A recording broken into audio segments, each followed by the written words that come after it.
Ye Tasma Se Gurave Sutena Tapetan Yanapurade Swayam Rupa Karamya Yadajista Bande Sri Krishna Chaitanya Nityananda Sarvatu Gurudaya Pustavantu Sri Krishna Jaya Sri Krishna Chaitanya Sri Advaita Hare Krishna, Hare Krishna, Krishna Krishna, Hare Hare, Hare Rama, Hare Rama, Rama Rama. Amam Vishnu Padaya Krishna Krishna. Namaste, Saraswati Devi Gaura.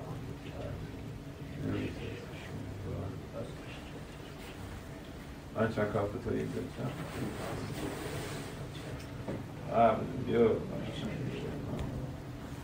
So we'd like to welcome everyone for finding the time to come.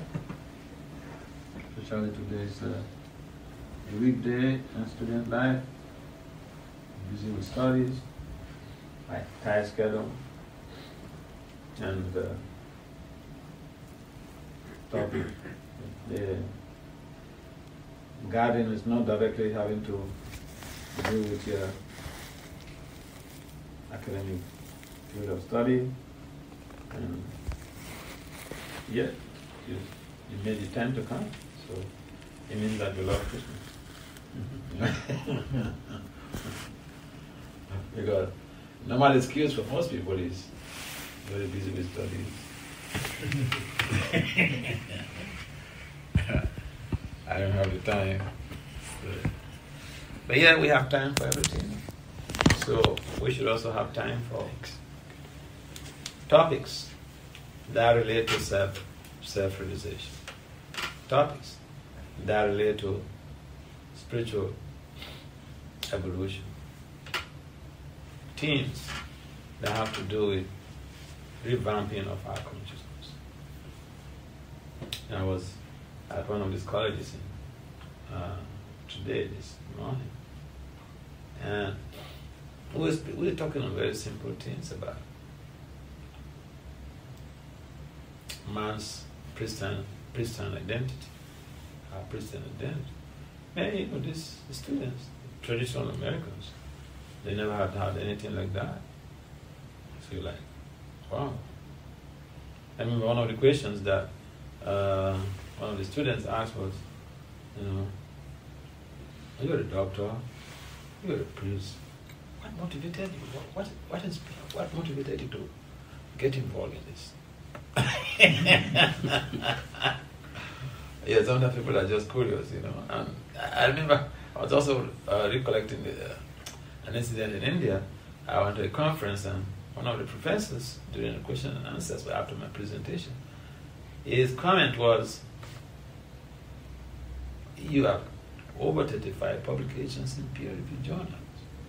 You're a doctor of management science. What the hell? What are you doing with being a Swami? So sometimes people think you have to be a spiritualist because you don't have anything to do with your life. You don't have a purpose. There's no purpose to your life. So, go be a spiritualist. No, but getting involved in self-realization, that is the highest benefit that the human form of life can be derived. If as humans we don't explore, we don't investigate about who we are as spiritual entities, spiritual sparks, parts and parcels of the arms of Krishna mentions in the Gita. How many of you know about the Bhagavad Gita? I know about Bhagavad Gita. Oh, almost all of you know. Bhagavad Gita basically is explaining Krishna is a mention, Mama Evam So Jiva Loke, Jiva Bhutis, that everyone, all living entities, all of us are his parts and parcels. So I explain to the student that it means we are one family. Everyone in America is one family.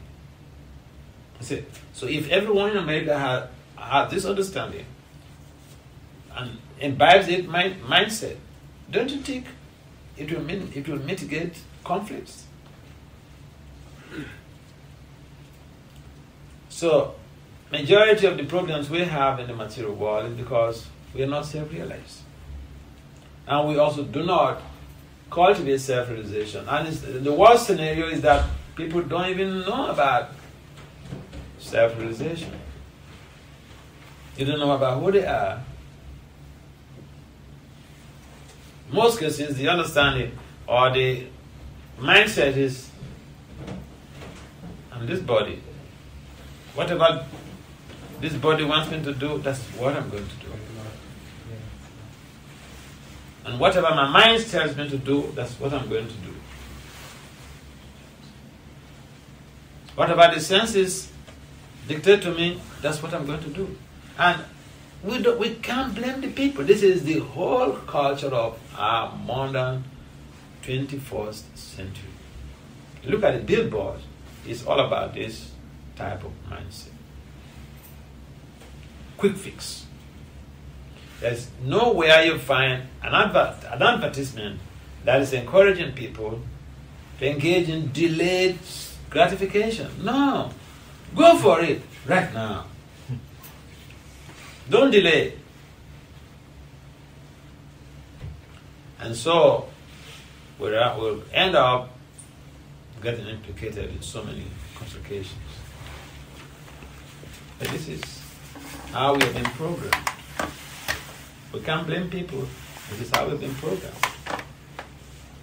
Look, a 3 or 4 years old girl is saying, I'm talking to my boyfriend, I'm talking to my babe. Yeah. No, this is not a heresy. I've seen that. The father comes, Jay, what are you doing there with your mom's phone? Dad, I'm talking to my babe.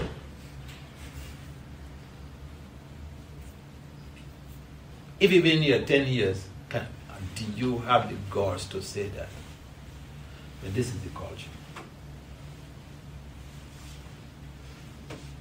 How will you blame people when they grow up with this type of acculturation? And now here the father says, Jane, you're too young to have a boyfriend. You're going to have a boyfriend now. In other words, it's fine to have a boyfriend, okay? But wait.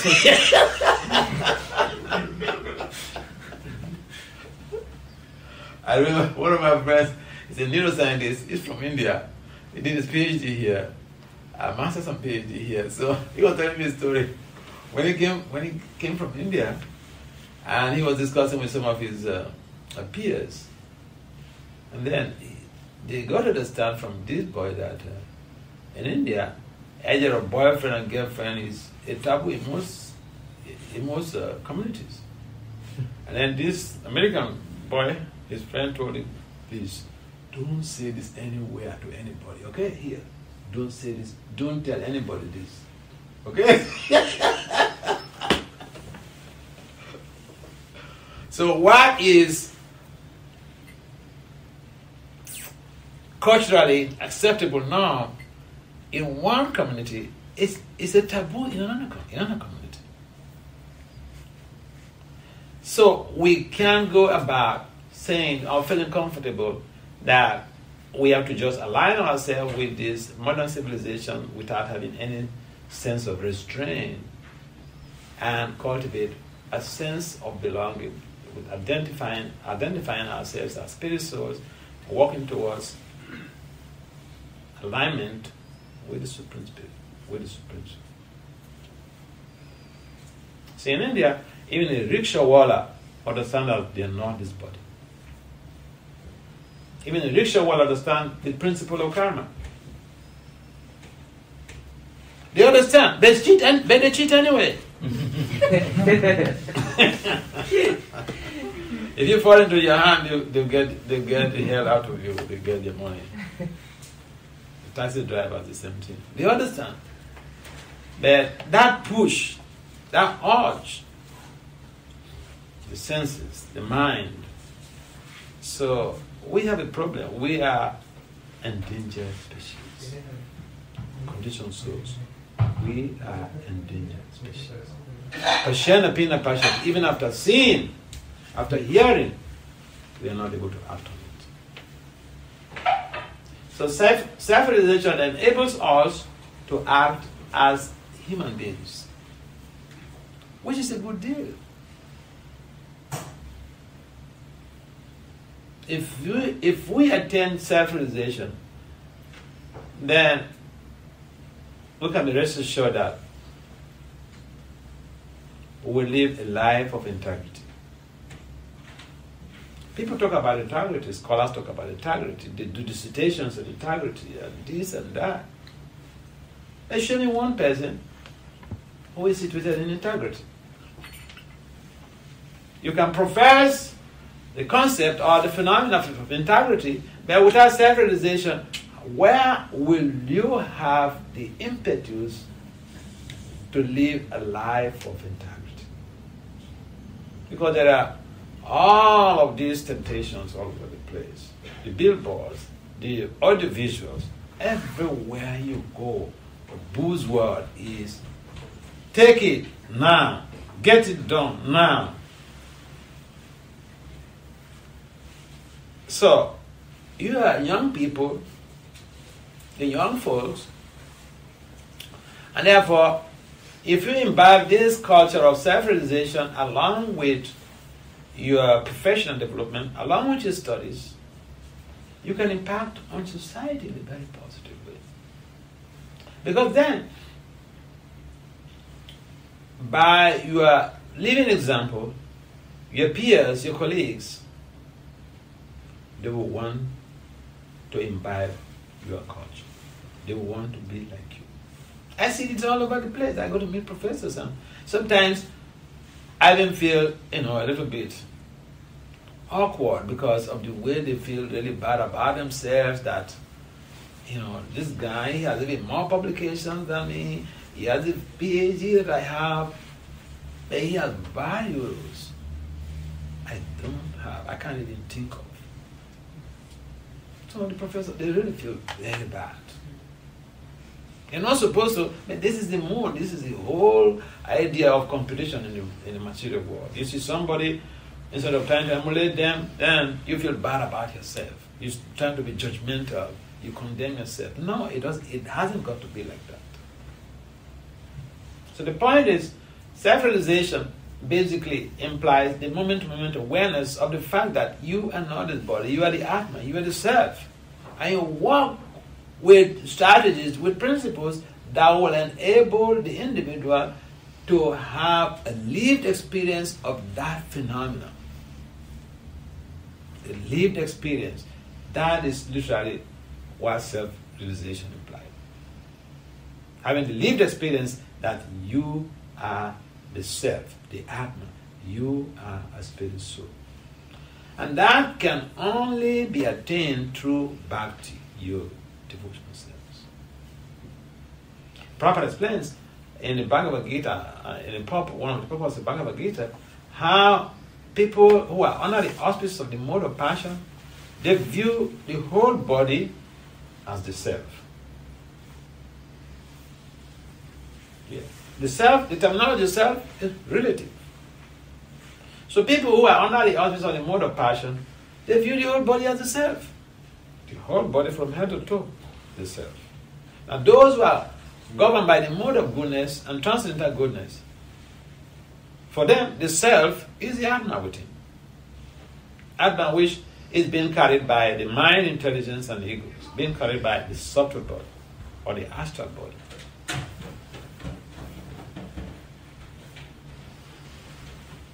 So again, we see how even the material modes of nature, the gunas, impact on our knowledge acquisition. Some people, are even governed by the mode of ignorance, they are not even interested in knowledge acquisition. No. For what? Their only interest is to see how people are suffering. If people are suffering, it gives them joy. They're happy to see how people suffer. And one could be an elite, one could be a big scholar and still be governed by the mode of ignorance. I remember there was a course we were doing, and this professor, he was so enthused about seeing the students fail. He was so enthused. Yeah, about and he would openly say, I know majority of you will fail this course. Yeah. It was a quantitative reasoning and analysis. Statistics, PhD level statistics. So he knows it's very difficult. And he has taught this course, and a number of students have failed in the past. So now that becomes his watchword, that majority of you will fail this course. How dare you? So we see, yes, he has all these accolades. There's a tinge of the mode of ignorance that is underlying his modus operandi, modus vivendi. So, there's one thing to speak nicely, to speak philosophy, but what about character development? What about people are not really so much interested about your high faculty, your bombastic words. People are interested to see how you walk your talk. People are interested to see your character development. Because we have also seen people who have big degrees.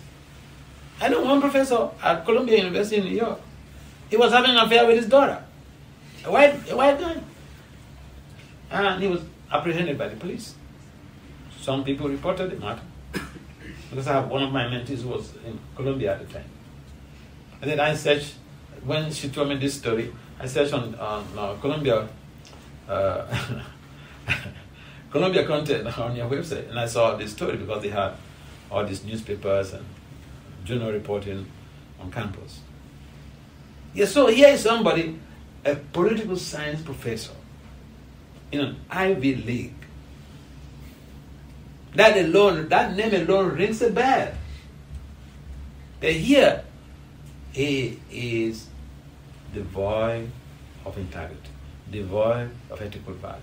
Why? You think he likes it? No. And that will happen to anybody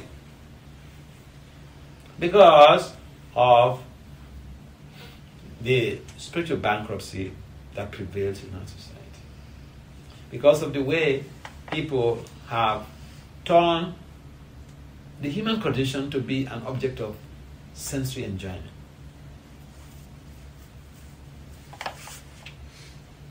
So this is the unfortunate situation, and this is how a number of people also lost credibility in their communities, in their professions, and even lost their jobs, and even go to jail.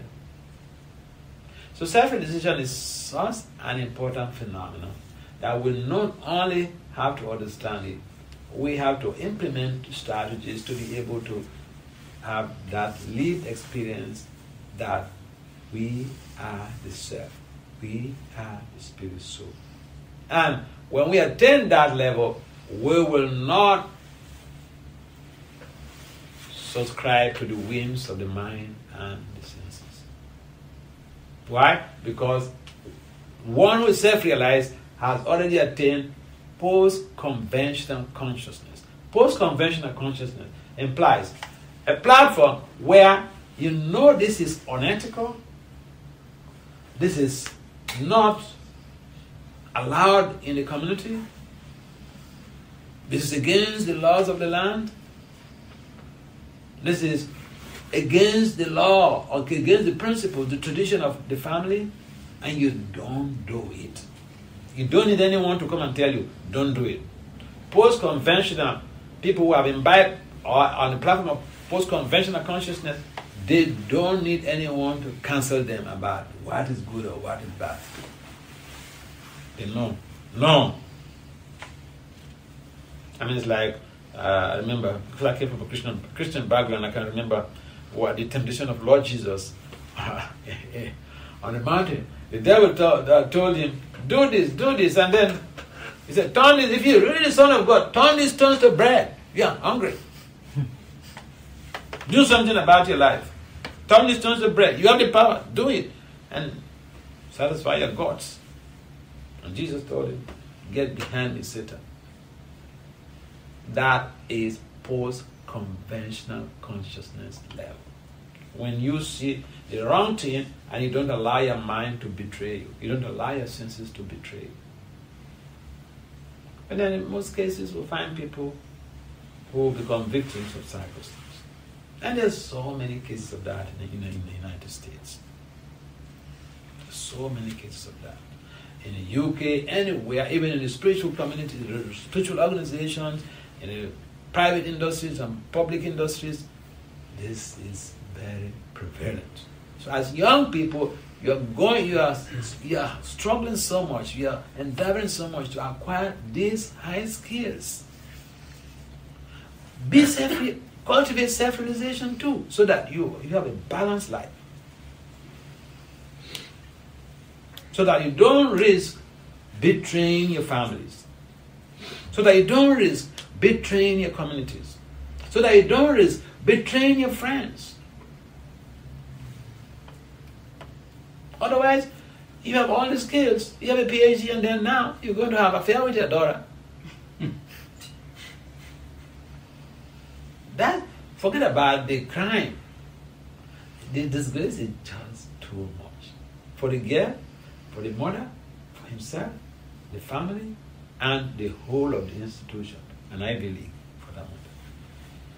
So we have so many cases, people, like on daily basis, you Google in America, you find politicians running down because of lack of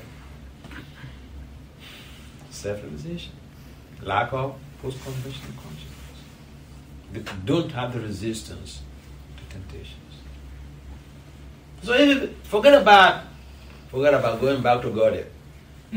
Forget that, okay? This life, you need this. You need the implementation of strategies that will enable self-realization, so that you can live your life without any apprehension, without any fears. And in Kali Yoga, it's very simple, For you to realize that you are the spirit soul within this body tabernacle, just by engaging in what I call sonic therapeutic intervention, you can really... See, I've been practicing for 40 years. 40 years. See, I was in India for 3 years, 7 months, traveling around, going for presentations at different universities and corporate institutions. Then I went to Bangladesh for 7 days.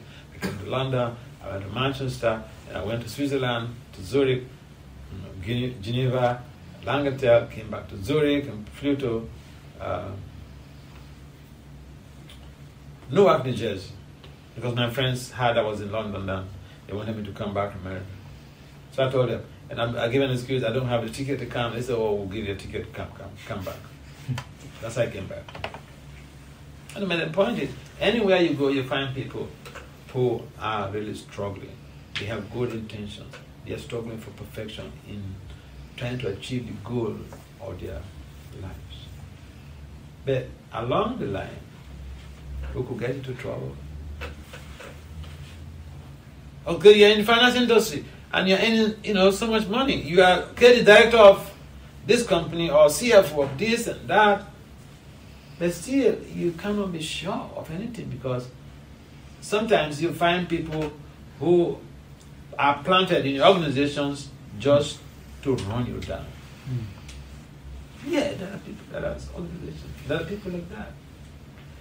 But if we are self-realized, we will not have any fear, no apprehension. We'll identify all those loopholes in the organizations and just protect yourself, prevent any type of misdemeanor or misadventure. So this self-realization is very important for everyone. I repeat, forget about going back to Godhead. You need this right now on this planet to protect yourself. But yeah. Now sometimes some parents, Krishna parents, they complain about their children. And one of the things I realize is that the parents don't really give the scientific value of Krishna consciousness, scientific value of chanting to their kids. And then the kids, they resist. Because the children, they want to do something that they're going to get immediate benefit. You're talking about going back to Godhead. I don't care going back to Godhead. I remember I was in Calcutta. So one family, husband and wife, they aspired to take initiation from me. They had 2 kids. One of them is a girl. The girl is doing a PhD in quantum mechanics. She's not chanting. The younger brother is doing his master's. He's not chanting. But then the girl was, she visited home during that home program in their house. And so she was sitting in the class. And so after the class, during question and answers, this is the exact question she asked me. So, Maharaj, what is in there in the chanting? Then I was, what am I going to gain from the chanting? Oh yeah. What am I going to gain from the chanting? So I took time to explain to her how the chanting is been documented by research scientists, how the chanting enables the promotion of high mental health. Because there are researches that have been conducted, shown vividly how chanting mitigates stress, anxiety, depression. Researchers have done all of these studies and they've documented all these things. And being a scientist, she wants to know. Tell me scientifically. Otherwise, this is hogwash. You just... Because the scientists, they tell you... I remember somebody, one of my mentees, initially, she's a professor in psychology. So initially she said, Maharaj, because I was encouraging her to get compatibility before she gets married. And so she got a boy that she was attracted to. So I said, let's work out the compatibility. So the devotee who checked the compatibilities mentioned that they are not highly compatible, they may run into problem. So I told her the same thing, I transferred that message to her. But then, in order to reboot that culture, she said that, Maharaja, but I'm a scientist, I don't believe in.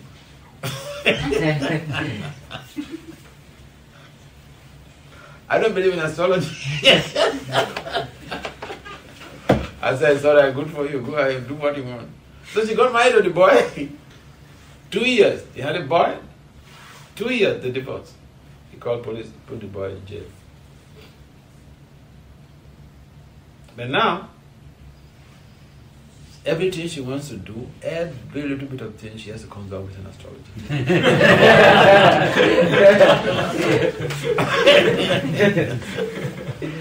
Yeah, so sometimes, people want to learn from their hard experience.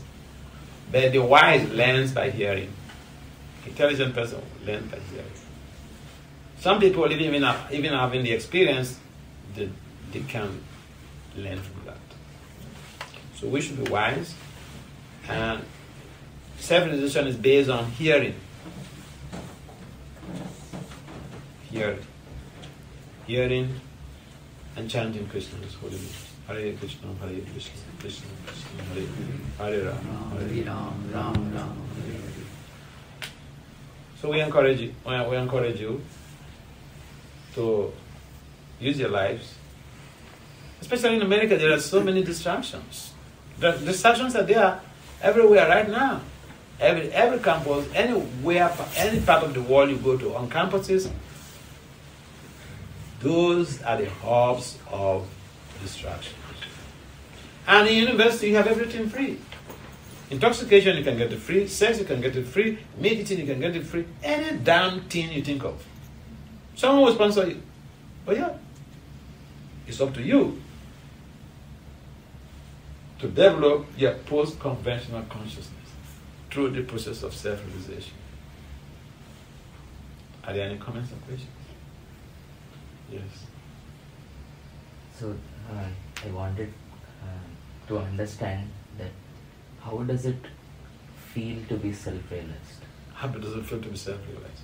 Yeah. This similar question Arjuna asked Krishna. For the self-realized, for the transcendentalist, how does it talk? What does it say? How does it move? Yeah. What are his words? I just want to rephrase my question there. Okay. So, yeah, that same question, it is for the other person to understand, like the person in front. But I want to ask that what is the experience? How does it taste like to be self-realized? Okay. Yes, on the inside. Okay. Yeah. You see, basically, when you talk about realizations, it is a person who has that experience that nurtures it, nourishes it. And so if it been explained to you, everything becomes like vague. I mean, it's like you are in a course that has to do with, in calculus, that's a course we call integration. Integration could be so difficult.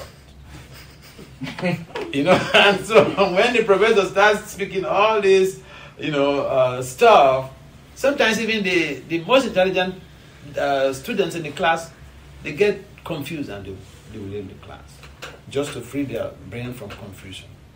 So, realized knowledge in spiritual culture is also like that. When you tend to hear from somebody about their realizations or what a particular the realizations of a particular phenomenon, it could even give you some confusion. But then I can give you some rudiment. Yeah. For instance, say you're chanting Hare Krishna. It could be very, distracting. And so you could feel even frustrated and disappointed and even stop. Because they say, Krishna said, control the mind, you should hear these 32 syllables. But this time you want to chant, when you don't pick up your beats, the mind is very calm. As soon as you pick up your beats, it's like someone sees you trying to do something good and is fully armed, he comes. And he tries to distract you here. He brings this thing, he brings that. So, when you endeavor on this path and don't yield to the distractions of the mind, you continue. You come to a platform or a stage where you have what we call ruchi. When you attain ruchi, the problem with ruchi is that it also will give you a problem. What is the problem? You will not want to do anything else. You will not want to keep your beat back down. So that's just a rudimentary experience you can align with. So yeah, you see, what's his name? Guru Kishore Das Babaji wouldn't even eat. So on the banks of the river, in order just to placate people's curiosity and minds, sometimes he would pick up the sand from the bank of the river. And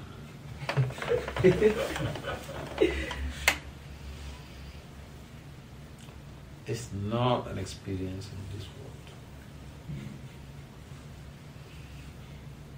Yeah.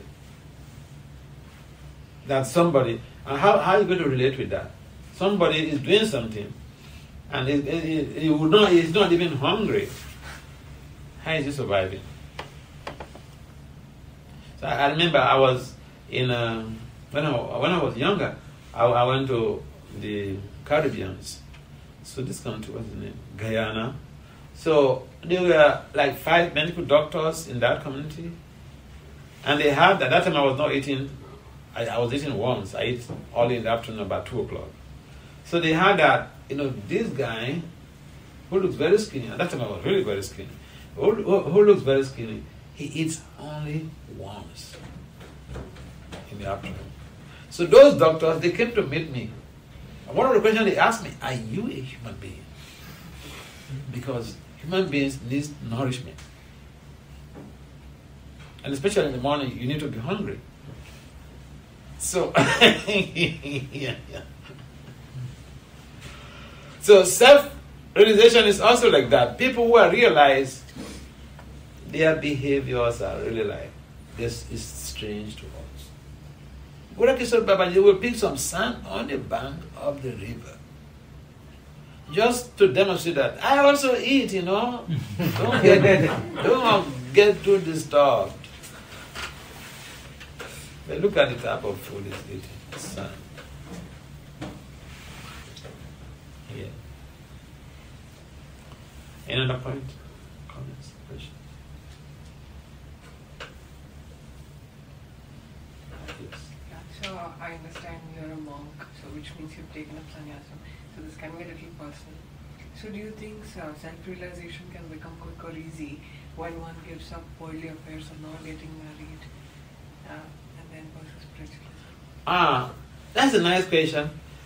That is not it's not a criterion for self-realization, but it is imperative for spreading the message, the phenomena, the process and methodologies of self-realization. Because it's like, you come to college, yeah, this guy is a professor, he has a PhD, you want to listen to him.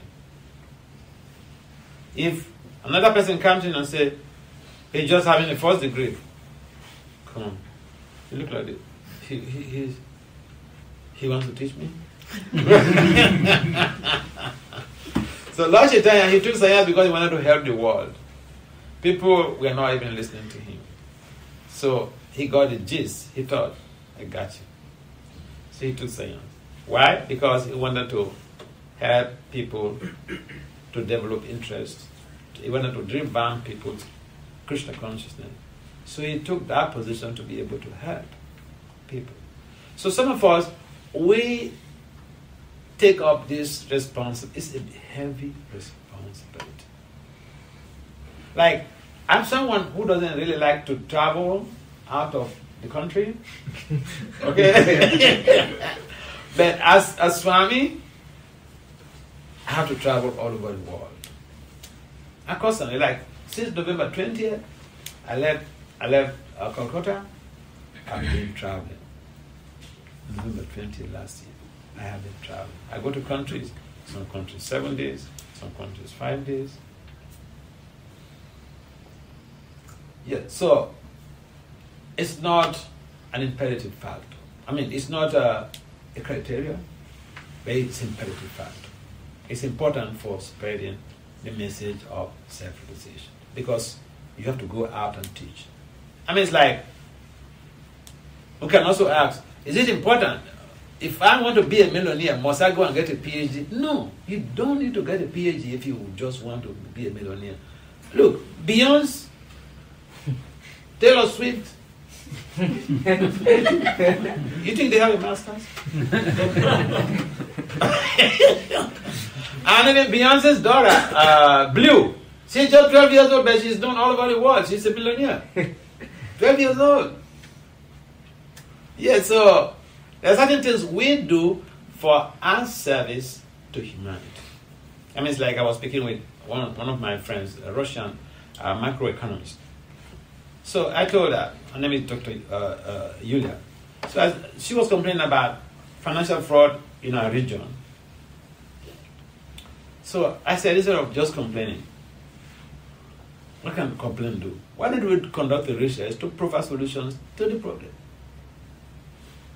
And then the complaint he brought was, oh, my institution is not a befitting university for research. My affiliation is not so good. I said, look, you don't need affiliation. You don't need a name, a big name, to help your community. Let's do the research. We generate responses.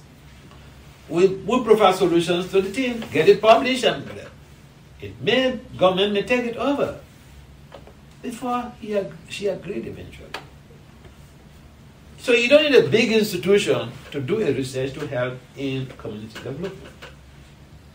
You don't need a PhD to go and become a millionaire. You don't need a PhD to go to be a popular guy, popular person on the planet. I mean, when I met one of these big writers in India, one of these young writers in India, a devotee, ISKCON devotee. So he had me on his podcast, and he was interviewing me. And why he invited me? Because he never heard of that a management scientist is using his skills directly in spreading Krishna consciousness. What? We heard about religion, not management science. So he was very curious. So he put me on a podcast, and I remember one of the things he was mentioning was that, Maharaj, see, you are doing this great service that most people don't know you in ISKCON. I said, you think that people know the president of Harvard University? They know Trump. He had 91 churches. They know him all over the world.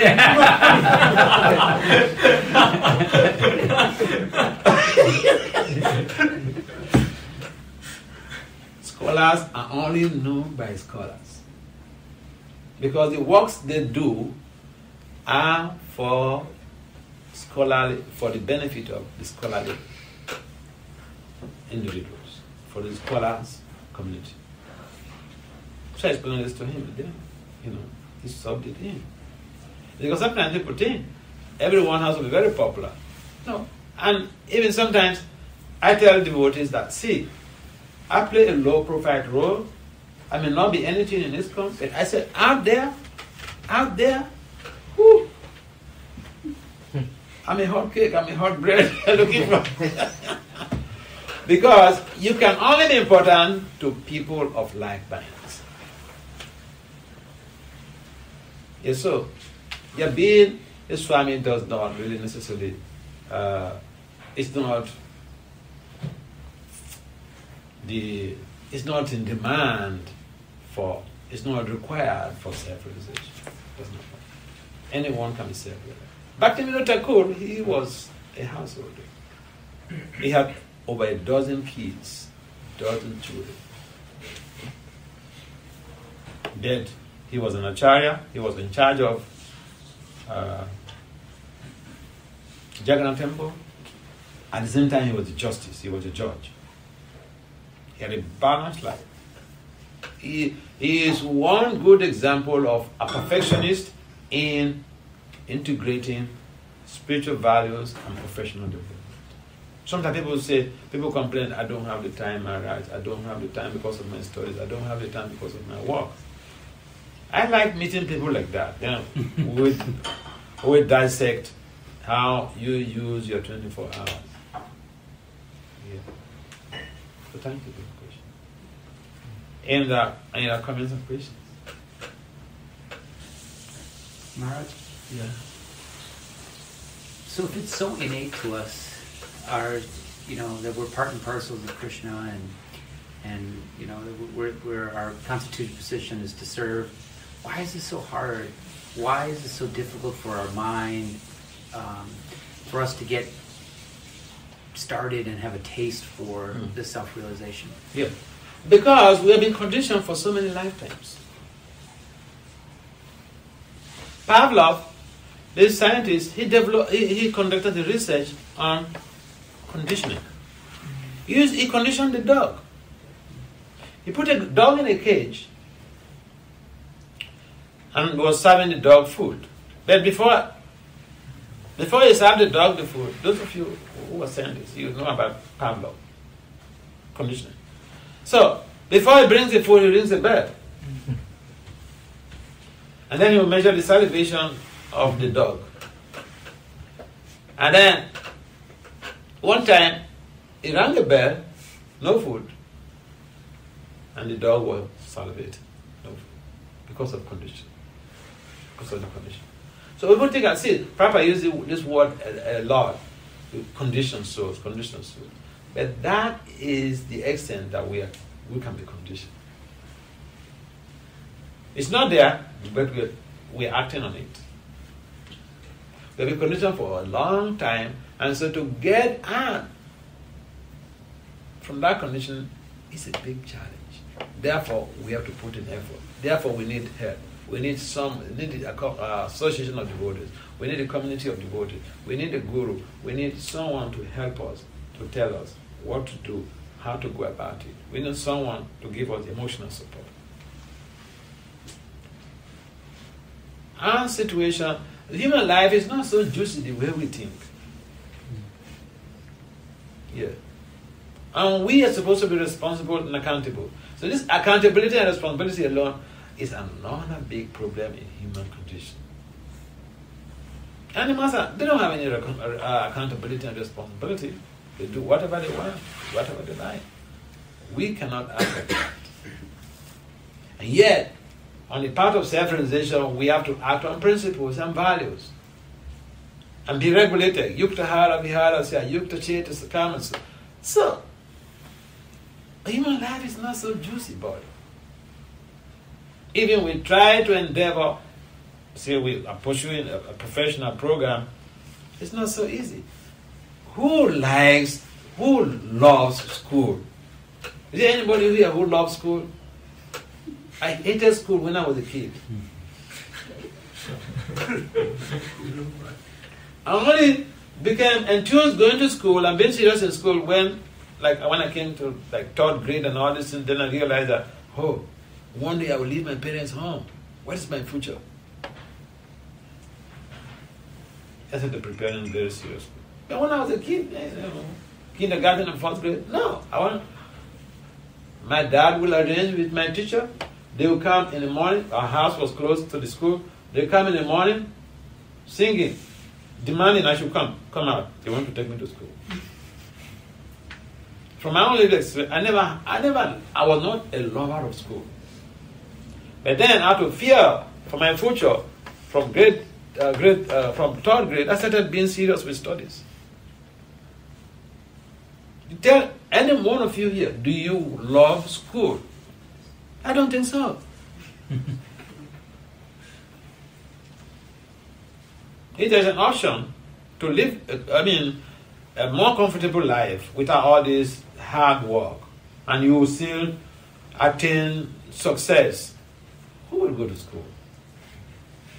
Going to school means becoming a security guard. Because you don't sleep, you have to wake up, you have to be up in the dead of night, reading. Oh yeah. And those who don't know, they think, he's enjoying or she's enjoying. No, there's no enjoyment in pursuing education. It's an austerity. But austerities are meant for a higher purpose. Yeah. Any other comments or questions? In the absence of any other comments or questions, we'd like to adjourn this meeting. Just in case you feel shy to ask your question, I can give you my contact information. You can contact me on WhatsApp, 347-829-2983. 347-829-2983. Or email doit8388@gmail.com. Do it 8388@gmail.com. It's a funny email, right? All right. What's the host? Yeah. What's the next thing? Thank you so much, Maharaj, for coming here and speaking with all of us.